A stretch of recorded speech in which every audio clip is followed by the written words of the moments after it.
Before we start, I want listeners to know that the information provided during the program is for educational purposes only. You should always consult with your healthcare provider if you have any questions regarding a medical condition or treatment. As a mom with firsthand experience, the opinions expressed in this episode are those of my own and do not reflect the views of Providence. Thanks so much for listening, everyone. Let's get back to the show. Welcome, everyone, to a brand new episode of the Do Tell Mama podcast. I'm your host, Julie Alexandria. My guest today is clinical hypnotherapist and CEO and director of the Orange County Hypnosis Center, Corey DeVille. Thank you so much for joining me. It's my pleasure. Today's topic is all about trauma. We're talking about birth trauma. We're talking about trauma in general. And this was something that was going on that I wasn't even aware of. And I want to start off with a little story of how we met and why I want to do this episode and why I'm so looking forward to doing this episode. About 2 or 3 months ago, we were in Mission Viejo, California, shooting a video series for the Providence St. Joseph Health Hospitals for Mission Hospital and Mission Viejo. And in between takes, I was interviewing midwives and doctors and OBGYNs and labor and delivery nurses, and we had a bit of a break in between takes, and I asked one of the doctors, I said, "Hey, doctor, is it possible to go into labor, but to be completely knocked out and to, have a nice sedative, kind of like a little cocktail, not like a real cocktail, but like a sedative cocktail in that twilight sleep, and just to be put to sleep, and then to wake up in the recovery room and there's your baby and you feel no pain and boom, you're done. You don't have to go through the labor, you don't have to go through the epidural, you don't have to go through being rolled into the operating room to get a C-section. You can just wake up refreshed and your baby is sitting next to you. Is that possible?" And he looks at me and he's like, well, I don't, why would you want that? And I said, well, because I don't want to ever have to go through what I went through after the birth of my first child, of my little boy Kingston. And I said, is it possible that the next time, if there is next time, if I can just be put to sleep and wake up and there's me and there's my baby and everything's perfect. And he's like, he looks at me quizzically and he says, I think you were traumatized. I think that you have suffered from birth trauma. And there was that word, birth trauma. And I never heard this word before. I had never heard the phrase birth trauma before. And I thought, well, no, I just had a really awful time in the delivery room and it was really scary and I have nightmares. Okay, yes. I had birth trauma. That's exactly what I had. Thank you for coining the phrase. So he then proceeds to take out a business card from his jacket, his lab coat, and he wrote down your name and your phone number. And he said, you need to go see Corey. I refer a lot of women to him who have gone through birth trauma. And he said, make an appointment. And if you can't get in, I'll put in a special call for you because you really need help. So I was so grateful. I went home that evening and I texted you. I called you that night and you were able to see me the next day. Yeah. And we had an incredible session. And I am completely new to hypnosis. I didn't know what to think. I didn't know what it was about. I didn't really know what to expect. And I purposefully did not do any research because I wanted to just kind of submit myself to the process and to see what it was about. And for those who do not know, I know you can explain it so much better. What exactly is hypnosis and how can you heal from birth trauma? Yeah, well, it's actually a fascinating subject and it's held my interest for more than 50 years. And basically what it has to do with is the subconscious mind. So much of what we experience and cling to on an emotional, physical, cellular, and even spiritual level has to do with traumas that we've experienced in one way or another in our lifetime. And on a conscious level, we do one of three things, or maybe all three of these things. Generally speaking, when it is trauma, we either suppress it and we don't acknowledge it for however long it takes for it to surface in our consciousness in one way or another. The second way is avoidance. whenever we get emotionally triggered by something, the tendencies are to avoid it as much as possible because it feels like a threat on some level. So we'll avoid it. And the avoidance part of this is to get busy doing anything but think about whatever that emotional issue is. And that can also turn into things like obsessive compulsive disorders. Many of them, and I've worked with probably thousands of people over the years that have had compulsive disorders that were readily cured almost in a single session. All we had to do was find out where the trauma actually came from, and those noticeable tics or movements, whatever they were, get resolved in a single session when we find out where the actual trauma came from and we release it from that point. So that's the second area, is avoidance. The third area is one that probably most people are familiar with, and that's medicating ourselves out of that trauma, whatever it happens to be.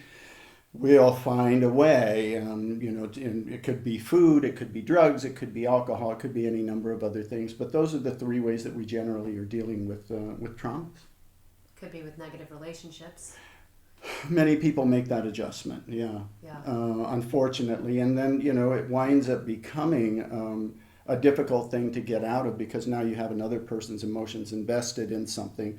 And even as a person clears their own trauma, they still have another person in their lives they're dealing with. And that can hold them back as well because they want to make the relationship work, but they're realizing on some level that unless that other person takes the same kinds of steps to do something about their traumas, it's not going to work. Mm-hmm. We can get on the same page, and I do work with a lot of people who have emotional issues in their relationships that stem from parents, the kinds of difficult issues that do happen in households. Sometimes people stay together to a huge degree because, the children, they'll say, we got to stay together because the kids are more important than our relationship and getting along and that sort of thing. But what are the children learning? That an ugly relationship is doable, that kind of thing, when in fact they could create a dynamic that would bring harmony to that situation. Unfortunately, they don't know how to do it. And I always say this to people, that most of the time we're acting out of a volition that really isn't ours. And we're behaving in a way that is not appropriate, so to speak, not because we want to, but because we don't know how not to. And that's where the trauma comes in. That's a big part of the behavior patterns that we're having, is that it's not that we want to be unhappy, we just don't know how to let that unhappy behavior go. That will move us in the dynamic of having a really positive life, a very healthy, optimistic outlook, that sort of thing. It's all there in all of us. It really is. And the reason why I say that is because, when I use this example with people all the time, and stop me as I'm going along here, but one of the things that I talk about with people when they say, well, how do I know that I have the makeup in my family to be optimistic or to be healthy or to be moving in a positive direction? And I always say, well, you learned how to walk, didn't you? And they always go, what are you talking about? And one of my teachers many, many years ago used to say that if we had to learn how to walk when we're 30 years old, we'd all be crawling.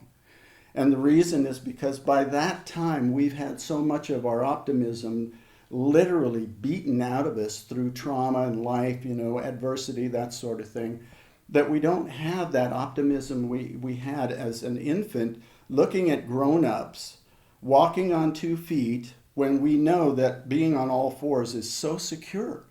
We don't fall over if we hit the edge of a carpet or something like that. We just make the adjustment. But to learn how to put ourselves in a constant state of imbalance and to move around with that kind of emotion takes an enormous amount of work. And children don't have anyone to tell them, these are the muscles you're going to employ in order for you to walk or move forward on 2 feet. They just watch and do it. And they fall down a bazillion times, but they always get up and they're laughing and they just keep doing it. And eventually they overcome that initial obstacle. Well, we all have that child in us. The thing is, it's been either suppressed or it's been moved around in some way to where we're not acknowledging it anymore. we're basically operating out of a consciousness that is basically what I call compliance to an environment of limitations that basically we grew up in. I'll stop there and let you ask some questions. No, I mean, it's fascinating because all I can think of is that to make that mental switch to say, I am going to change this, it's uncomfortable. And a lot of people do not like to be in discomfort, and it takes a lot of effort and it takes a lot of bravery, and it's a big risk to then change that behavior. And because it takes more than just wanting to change the behavior. It's wanting to change the behavior and wanting to do something about it. So you mentioned something before about the first step is to identify when the trauma happened, what was the trauma. How do you do that? Well, most people have suppressed it to the degree that they don't even know what it is. And that's why there's an inhibitor there with standard therapy, because we're basically counting on the person to know where the trauma came from. When the reality is that usually when the trauma that they're coming in to see me about, when that trauma occurred, it was basically the straw, the tip of the iceberg, so to speak, the straw that broke the camel's back, so to speak. Then we start from there, and that's what standard therapy does. You know, we start from what it is that the person is observing in their lives that is creating a certain degree of trauma. But the reality is that we've had all of these other issues that have gone on from even, you know, I know there may be some people that might not even believe in this sort of thing, but previous lives or something like that.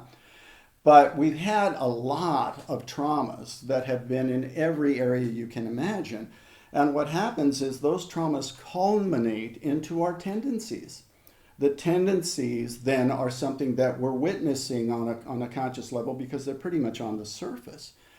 But the reality is that that's a culmination of a bazillion other thoughts, other things that have happened to us at many different times and places that we don't even cognitively understand or know about. So what I found in the process that I developed over these years is that the subconscious mind knows and remembers everything. And that's the beauty of it, that all I have to do is get a person into a very, very mild state of hypnosis, as you know. And then we let the subconscious mind answer the questions. And more often than not, people will think the issue that they were thinking was the one that created this dynamic of, let's say, fear or anxiety or anger or whatever. They'll find out that it goes much farther back than that. And sometimes it can go all the way back to the womb. It can actually, be something that the mother was experiencing during her pregnancy, or something that happened, let's say, like we were talking about, the difficulty at birthing, something along those lines.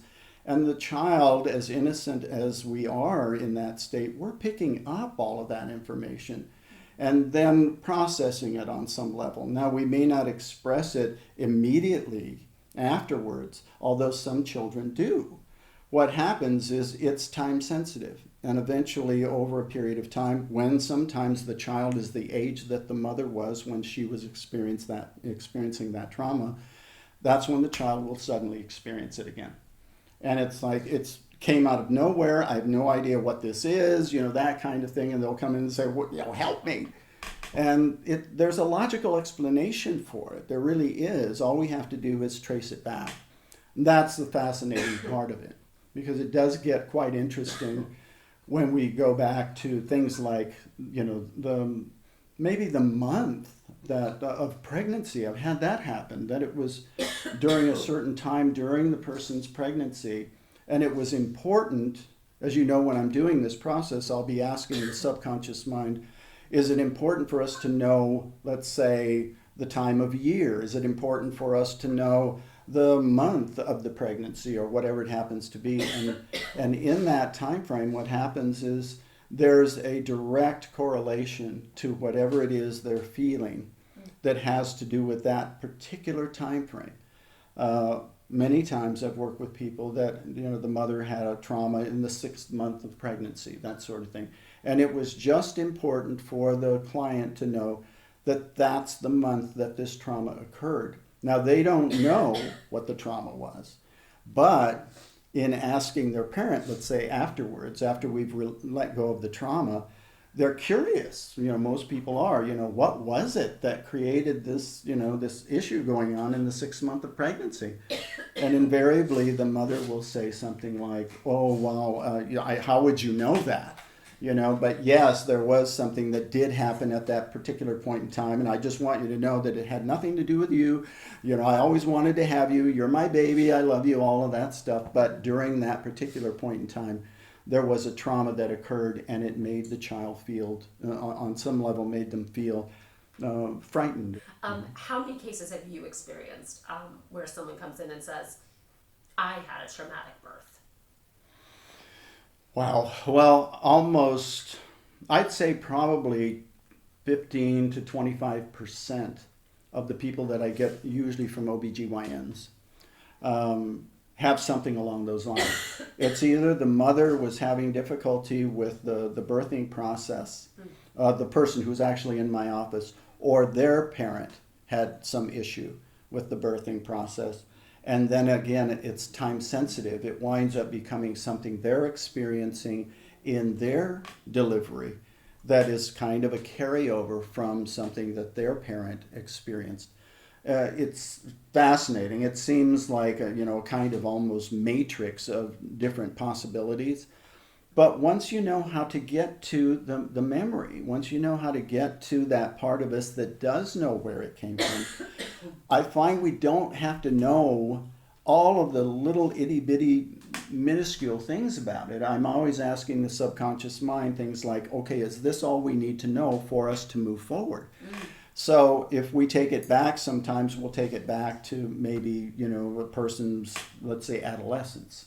Something dramatic may have happened at that point in time. And I'll take it back. Usually I'll go back in terms of years. I'll say, okay, did this trauma happen before the age of 20? Something like that. And if the subconscious mind says, yes, nice, take it back. Okay, did it happen before the age of 10? And if it says no, then I know it's between 10 and 20. And then I move forward with it. Okay, did it happen between the ages of 15 and 20? And if it says yes at that point, I'll usually say, is this all we need to know? And then the subconscious mind will either say yes or no. It's more important we need to know. Sometimes it's the time of year. It's the exact year or month of that person's life experience.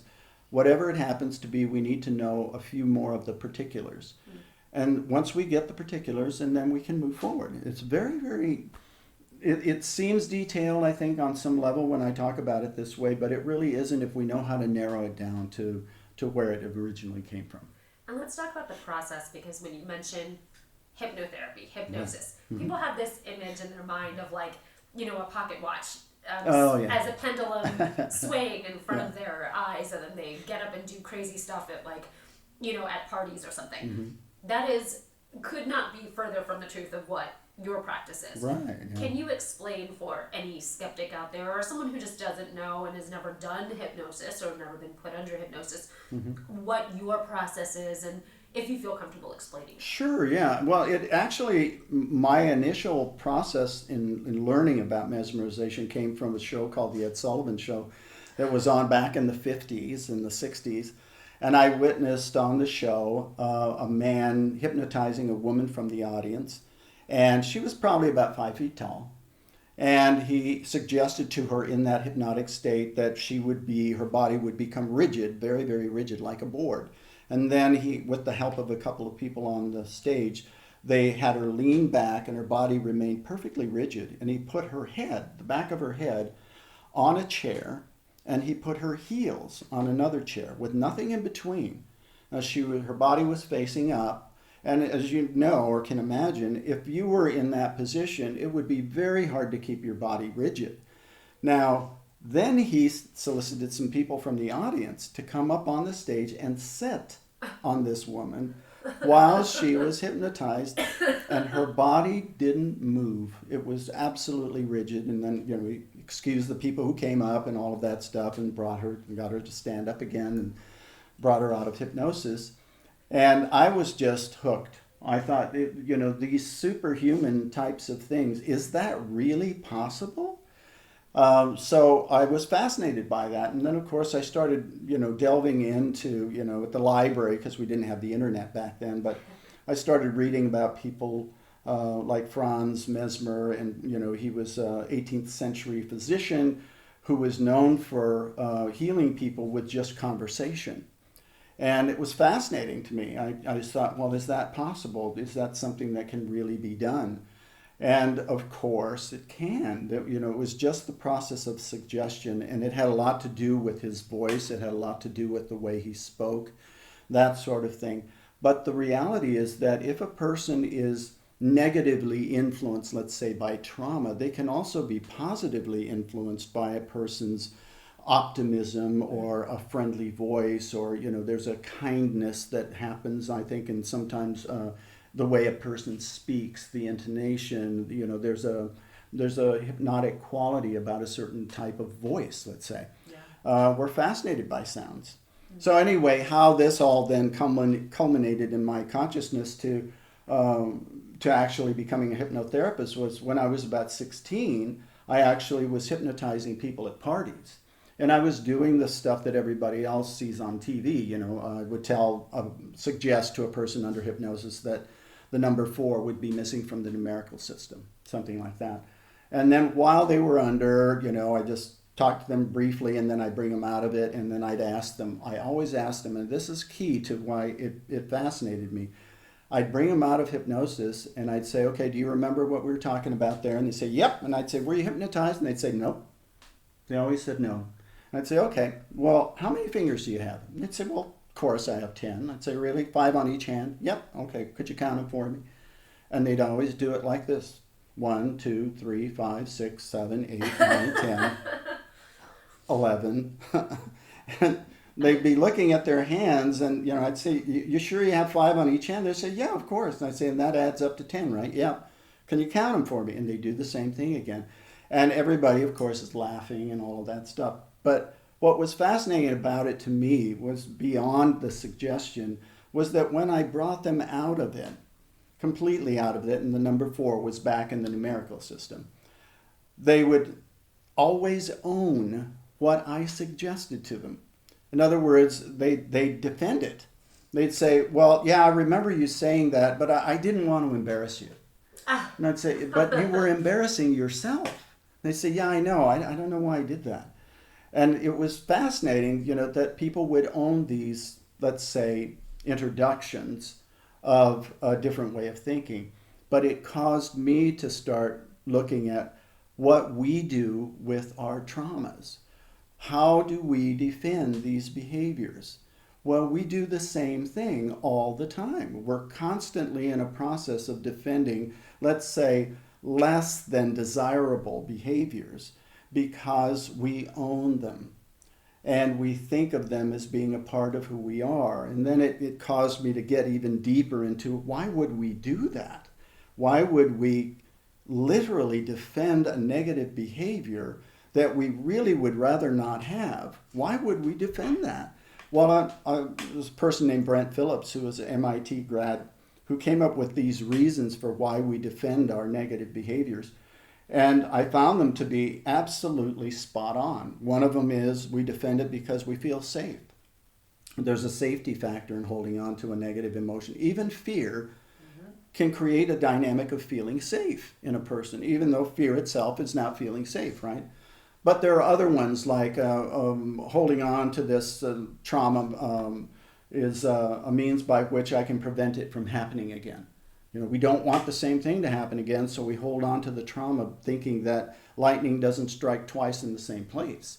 Another reason is there's something I need to learn from it. One of the common reasons is people will hold on to it is because they have held on to it so long they don't know who they'd be without it.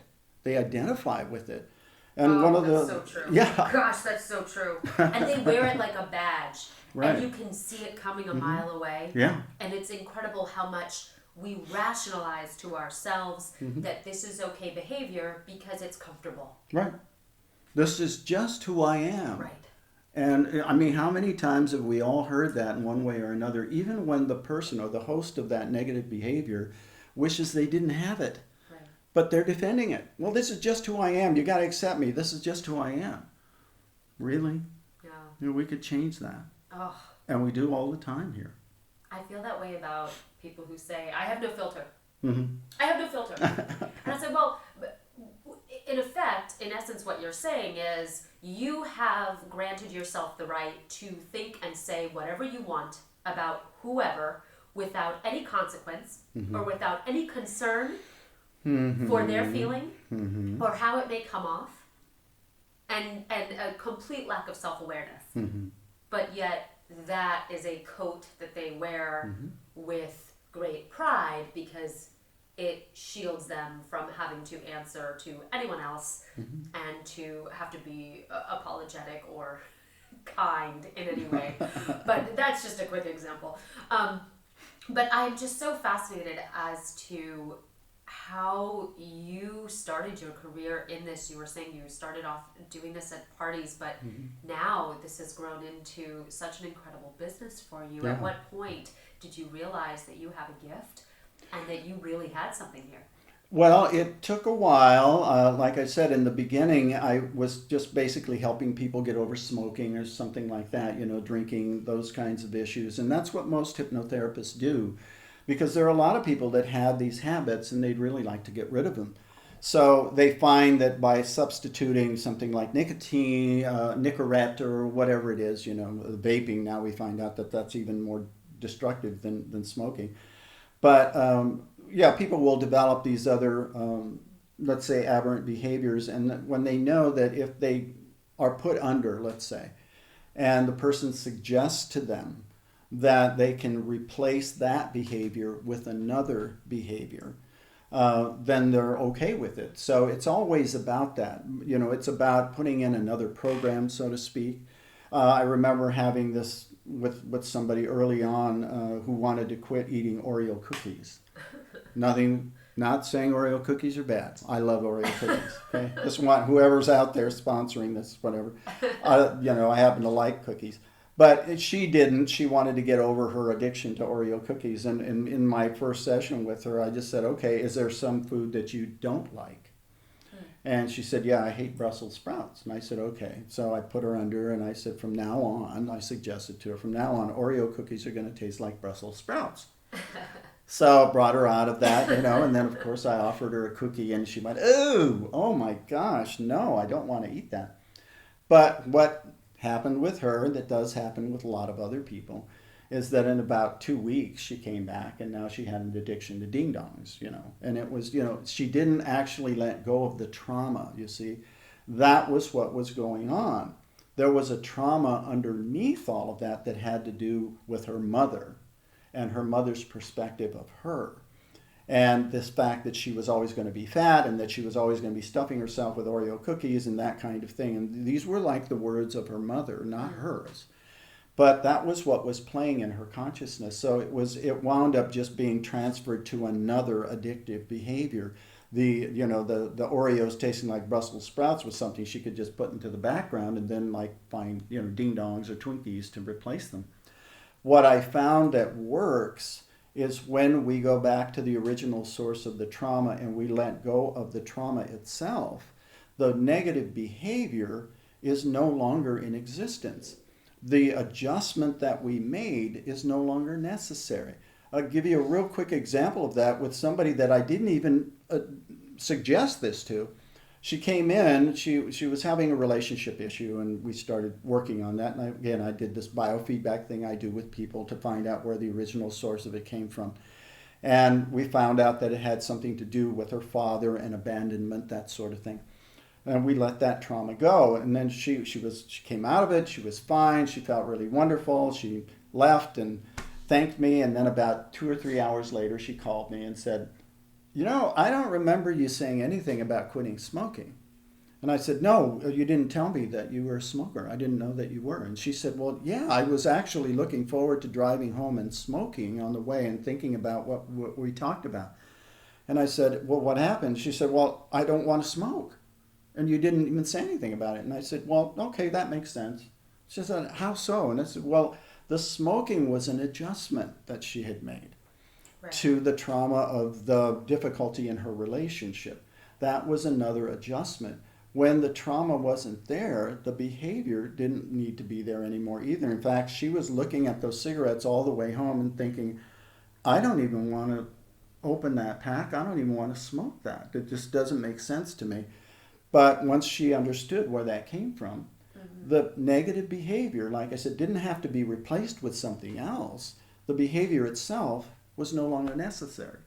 That's incredible, because something we talked about before we started recording was that trauma, if I could put it into a sort of visual connotation, trauma to me is an iceberg. What we see, what we feel, what we're aware of is what's on the surface. Right.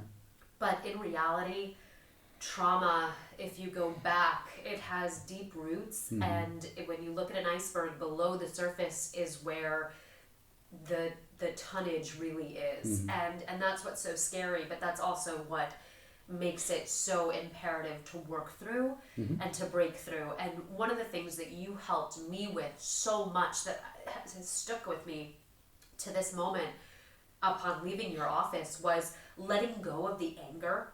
I remember when I came in here, you asked me, where's your anger at? Yeah. You know, place your anger on a scale of 1 to 10. And I think I said it's like a 9.95. Like I was so angry. Excuse me. And I was harboring so much anger for the doctors, for the doula who I paid $1,000 for, and who in the middle of my labor said, I'm sorry, I have a personal matter. I have to go.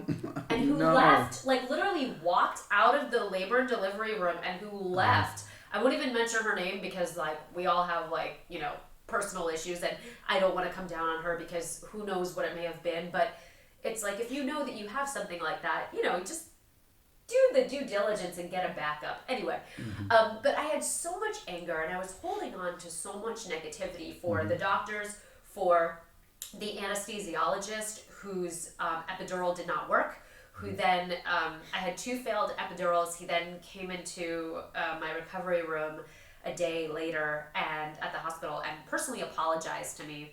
Of course, I was just like, get out of my face, dude. Like, I was still so angry at him. And he said, I quote, he said, you're actually the 3rd woman that this has happened to, so we're just going to get a new batch. I just wanted you to know I'm really sorry. And I'm like, ugh, like, come on, dude. Get a new batch. Get a new supplier. Anyway, I was holding on to so much anger. And by the time I left your office, you said, where's your anger? Well, it sort of in between, you did a little check-in. You said, where's your anger? I said, at a 6. And you said, okay, we're going to try to get that down. And then we came back, we did a little more work, and we came back, and you said, where's your anger? And I said, at a 3.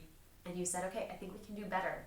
And we did a little more work, and we started talking more, and we were taking notes. And by the end, I was able to let go physically, emotionally, just had a watershed moment of being able to let go of the anger. And by the time I left here, you had asked me, and I said, it's at a 1, if that. And one of the things that you had said that stuck with me was that, you know, you are going over this and over this in your mind on a daily basis. And it was hounding me. It was haunting me. It was something that was so awful. I mean, it's really sad that like I look back on the birth of my first child and I'm like, that was the worst 48-hour period I've ever had in my life. And nobody wants to admit that. Nobody wants to say that when you think of that. And I really hope that my little baby boy doesn't take that on with him. And I think it's something we're going to have to talk about in the future so that he doesn't harbor that. Right. Because I don't want him to come into this world and to grow up in this world knowing that his first 48 hours in this world were his mom's worst 48 hours. And by no means his fault. Right. Not by my fault, not by anybody's fault, just genetics and modern science and whatever it is. But you had said, you know, you're carrying this around with you every day, every moment of every day. Yeah. Those doctors, they're not thinking about you at all. Yeah. They probably don't even remember your name. And it's true. They see 1 million women. They deliver 1 million babies. Like, they don't remember, you know, from one day to the next, and they shouldn't. That's, you know, their job. And that right there just put so much in perspective for me. I thought, gosh, why am I giving so much of this energy that is negative, fearful, hateful, resentful, anger, angry energy that I'm giving to this thing that is so unrequited, so unreciprocated. It is a nothing. And it wasn't until recently that I actually had a chance to talk to my doctor. I went back to see her and I kind of got it out. Did you? I did. I sat down with her and I said, just so you know, I was like, I'm like still a little, traumatized. I said, but I've been doing the work and I've been reminding myself, anytime I feel those feelings of anger and resentment for what happened in those 48 hours, I think back to our session when you said to me again, they are not thinking about you. They don't care that you had a bad experience, and to let it go. And it definitely, sometimes I'll feel it bubble back up, but it never has gotten back to where it was when we first started. So for that, I am eternally grateful because it wasn't doing me any good. Right. And I was carrying it around like this weight. And someone once put it visually so well that carrying around resentment or anger for someone who has no clue is like flying a kite in a hurricane. You're holding on so tight and the kite is, spinning out of control. And it's really hard. That takes a lot of energy to do that. And, I would like to at some point go in maybe with a clinical doctor about why we're seeing a rise in birth trauma with women. I think one of the biggest things, and something I'll ask you, I know, doctor, keeping your patient's confidentiality, but I wonder if there was a correlation between age and birth trauma. Are we seeing, because we're seeing more women having babies and giving birth and getting pregnant later in life, are we seeing a rise in dramatic and traumatic births? It's interesting. I hadn't personally done a study along those lines, but I have found that the age range of the people who are experiencing, let's say, a postpartum or, some trauma associated with it are definitely older. Instead of in their early 20s, let's say they're maybe between 25 and 40. That kind of age range. I think that isolating it to an age, though, is really limiting what we should be looking at. There's a lot of things there that have to do with people being, I think, a little bit more mature, let's say, in terms of picking a partner and that sort of thing, which I think is a positive thing. Yeah. When we're early on, I got married when I was 22 and I was divorced by 27. It was not a good thing for me.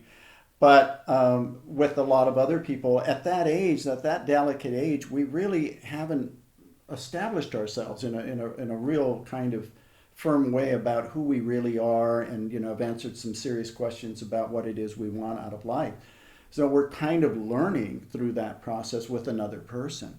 So there's that piece to it as well. And I find that psychologically, especially with my practice, that I do see people who are older in it, involved in birthing and that sort of thing.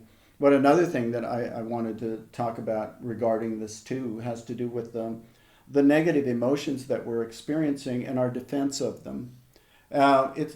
People will say, things like, well, now that I cleared that, is the world now going to be completely different? And the fact of the matter is the world is always going to be the way the world is. It's very unpredictable. It's very chaotic. But the tools that you develop from it are what you were talking about. When we're holding on to negative emotions, any of them, whether it's apathy, grief, fear, whatever, those negative emotions are like us taking poison and expecting the other person that we're angry at to die. So true. Yes. But that's really what it's like. Yeah. We're thinking by holding on to this, somehow we're getting back at them, when in fact we're only limiting our own lives. So we have to get to a place where we see the practicality in letting go, but it does go a little farther than that, because many times people will say to themselves, this doesn't make sense for me to hold on to this anymore. I want to be free of it, but there's something that keeps holding me to it. That's when the biofeedback is very important, because, for instance, I had somebody in here yesterday that had this I mean, in terms of trauma, this person had it all. Yes, people in her family committed suicide, drug addicts, people in prison. I mean, you name it, they've been through it. How she survived in that environment, went to college and wound up getting an education is still, I mean, fascinating to me. That there are some people who just, in spite of their environment, still rise to an extraordinary level of success. The problem is the anger, the fear was still there. Now, she used it as if it were a tool. When she got to the other side of all of this, that tool was no longer useful. In other words, that anger was something that made her be number one in her class. It made her rise to the top of her graduate studies and all of that stuff. There was this drive, this real solid anger. But now on the other side of all of that, where does it go? It's like a general who doesn't have a war to go to. What do we do with it then? Where are we going to take it now? And that's when it goes within, and that's when it starts making us sick. And that's when we're talking about the emotional trauma becoming physical, and then even becoming cellular. And on some level, like I said, sometimes it's even spiritual. But those levels of trauma are related to each other. If we don't solve it when it's emotional, it escalates to the point of becoming physical. And if we don't solve it when it's physical, it escalates to the point of becoming cellular. And when it's cellular, that simply means that it attacks the immune system, where the physical aspect of it is more like, let's say, a person who worries a lot usually has stomach aches. They'll have an ulcer or something like that, ulcerative colitis, that sort of thing. It does manifest in terms of a physical malady in one way or another, but all of these are resolvable, even on a cellular level. They're resolvable. All we have to do is get to the original source and let it go from that level. And then the results are exponential. Are there things that that you can do at home if you're listening to this and you're like, you know what, I have suffered a lot. There's a lot that I need to get through. Perhaps I don't have the means, or I'm not in the right location to find a hypnotherapist near me to really talk about these things. What is something that you can do at home to kind of at least start chipping away at that iceberg? Well, a couple of things. I think first and foremost, I would recommend that a person recognize how these are impacting us. I like to look at it from the standpoint of like a pyramid. The basis or the most fundamental foundation, let's say, of our thought processes is what we're thinking every day.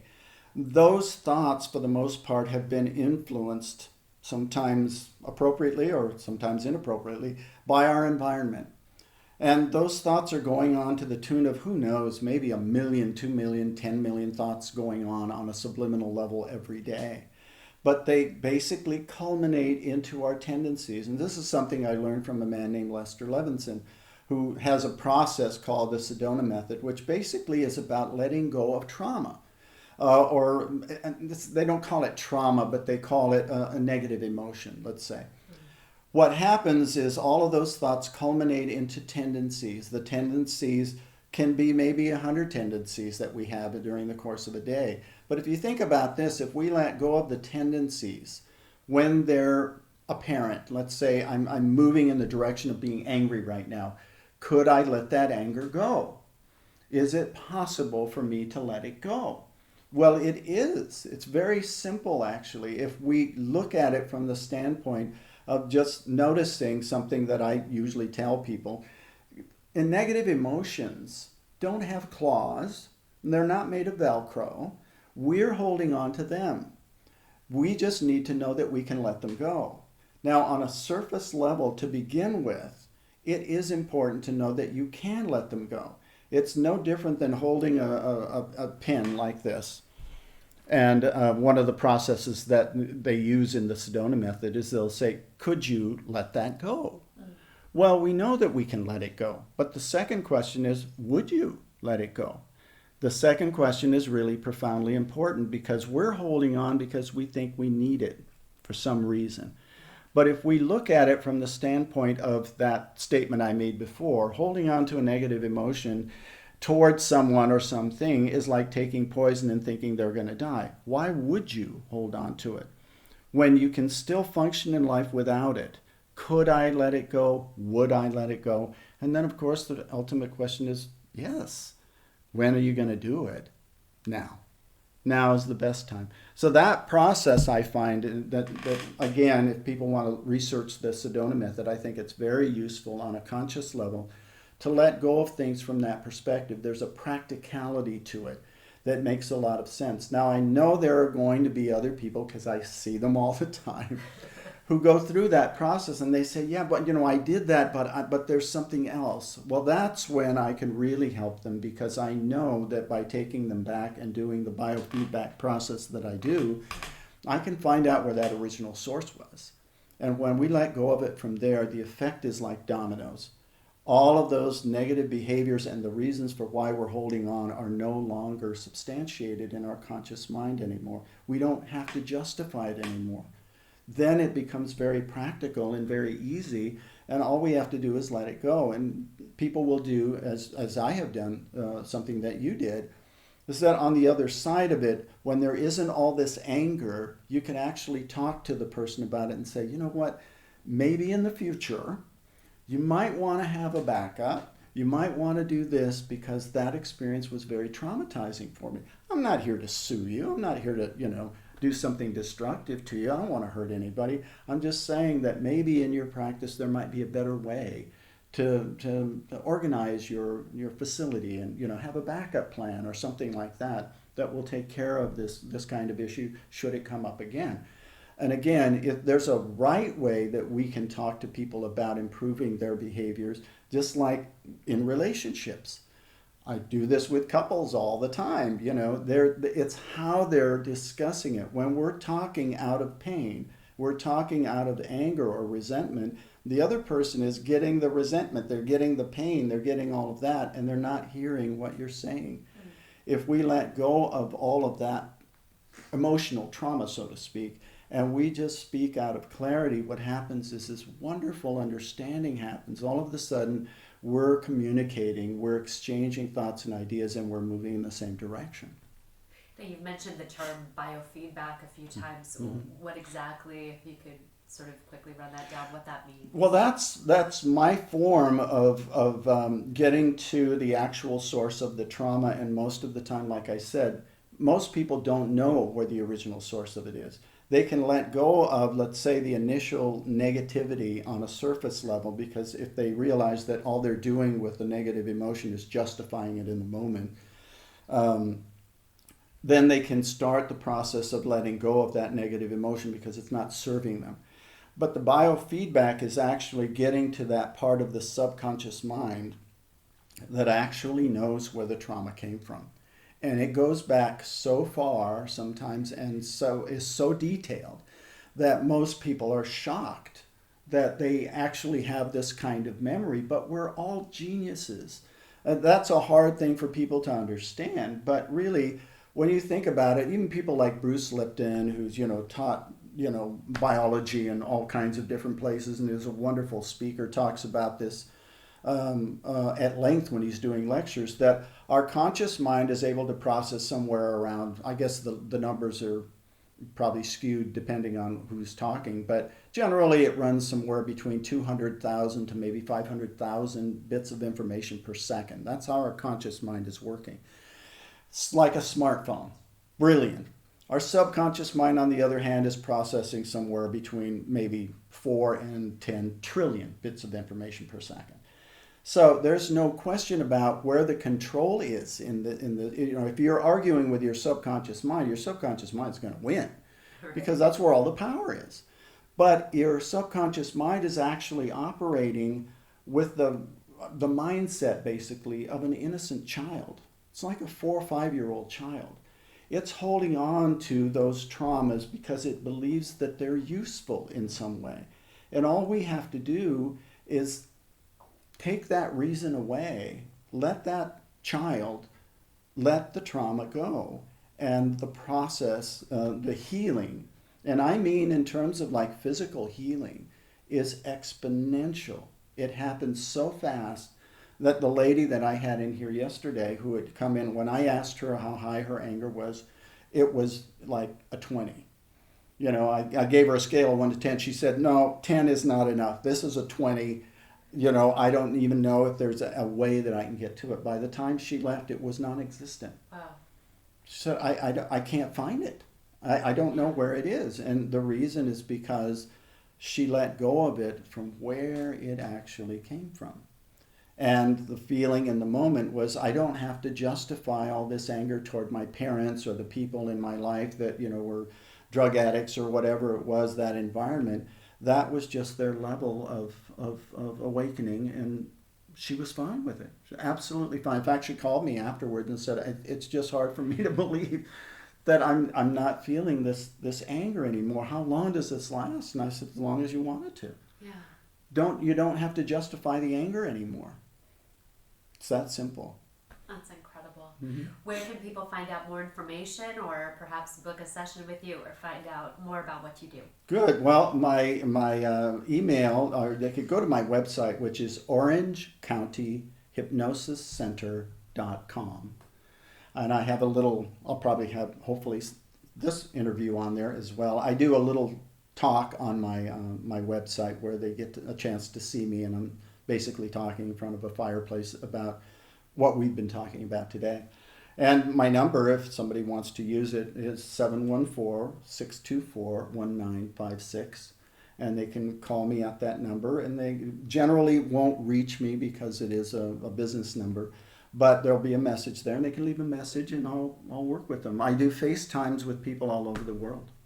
Fantastic. So it's fun. Yeah. Wonderful. Corey, thank you so much It's for my joining pleasure. me. Thank you. So wonderful. Be sure to stay tuned for another episode of Do Tell Mama. I'm Julie Alexandria. Thanks so much for listening, everyone.